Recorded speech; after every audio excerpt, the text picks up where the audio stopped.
Fue hace tan solo unas pocas semanas, que las vacas de heno empezaron a distanciarse lentamente de mi casa. Todas las mañanas al levantarme, comprobaba como cada una se había desplazado algunas decenas de metros de su lugar original. Supuse que se trataba de una broma de gente que no tenía nada mejor que hacer. De modo que lo dejé pasar. Unos días después, las vacas estaban más cerca de los límites de la granja. Para entonces me había hartado del juego, y opté por llevarlas de vuelta a su sitio.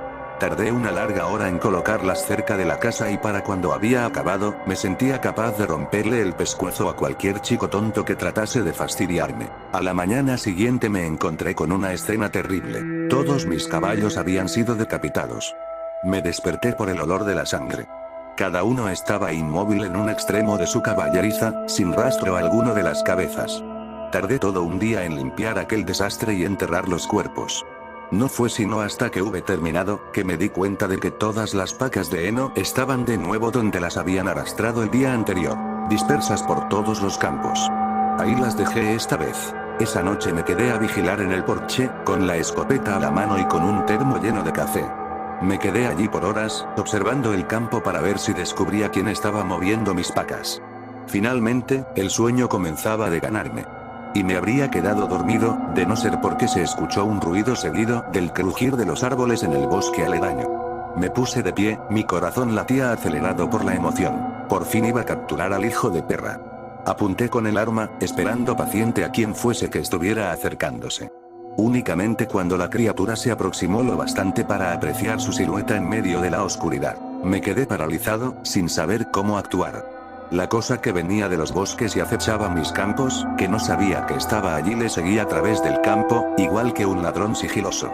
Habría podido descubrir a aquella cosa como algo frágil, si no fuera porque todavía encorvada, debía tener por lo menos 3 metros de altura. Sus brazos y piernas extremadamente delgados, y la apariencia esquelética y hundida de su abdomen, me hicieron pensar en un animal hambriento.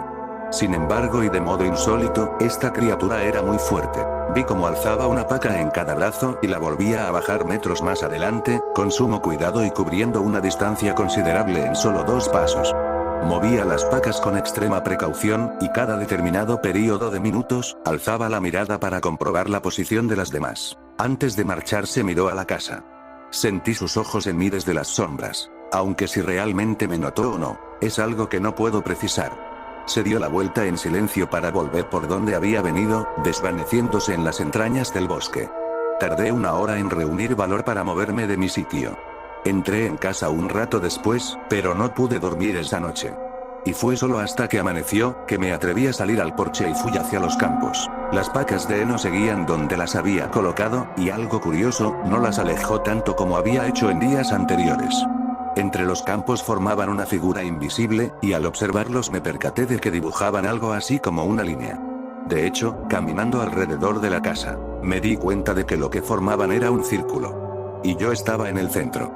Había pensado que las movieron al azar al principio, pero ahora, estaba claro que marcaban una especie de límite. La criatura quería darme un mensaje. No pude conciliar el sueño esa noche, y si conseguí hacerlo, fue únicamente porque me sentía agotado. Por la mañana las vacas seguían en su lugar. De hecho no se movieron lo que restaba de la semana. Al fin estaban donde la criatura quería. Me volví loco intentando darles significado. ¿Por qué esa cosa se esforzaría tanto moviendo mis vacas y me amenazaría de forma tan violenta si trataba de intervenir? Eso era asesinar a mis caballos, una amenaza. Una muy inteligente, en realidad. Sabía que tendría miedo y que comprendería las implicaciones. Una mañana sentí emoción al escuchar ruido de un auto que conducía por el camino hacia la granja. Planeaba marcharme de ahí desde que vi a la criatura, pero pensaba que podría ser arriesgado hacerlo a pie y que la criatura me decapitara como a los caballos. Si lograba subir al auto de quien fuera que viniera por el camino, tal vez podría lograrlo antes de que se diera cuenta. No sabía quién era, ni me importaba. En el instante en que se detuviera, correría al asiento del pasajero y les diría que nos largáramos de allí. El coche avanzó lentamente por el sendero, agitándose ante la dificultad del terreno. Rogué en silencio que se diera prisa. Y al pasar entre 2 vacas que custodiaban los 2 lados del camino, escuché un agudo sonido saliendo del bosque. La criatura surgió entre los árboles, galopando sobre sus 4 patas esqueléticas hacia el carro. Llegó a él en segundos y lo golpeó como haría un enorme felino. Lo alzó y lo destrozó el vehículo con suma facilidad y el conductor, quien fuera que haya sido, gritó. Podía escuchar su agonía a pesar del metal y los cristales destruyéndose. Solo paró cuando la cosa lo encerró en su zarpa y lo destrozó. Lo arrojó lejos y se incorporó, permitiendo que la observara bien. A la luz del día, vi lo inhumano que había en su ser. Estaba formado por algo vivo y abominable, unido en una aberrante simulación de la figura humana. Cualquier cosa con la que le hubiesen hecho, estaba tan dura y pulida, que de no ser por el modo en que se movía, habría creído que se trataba de granito.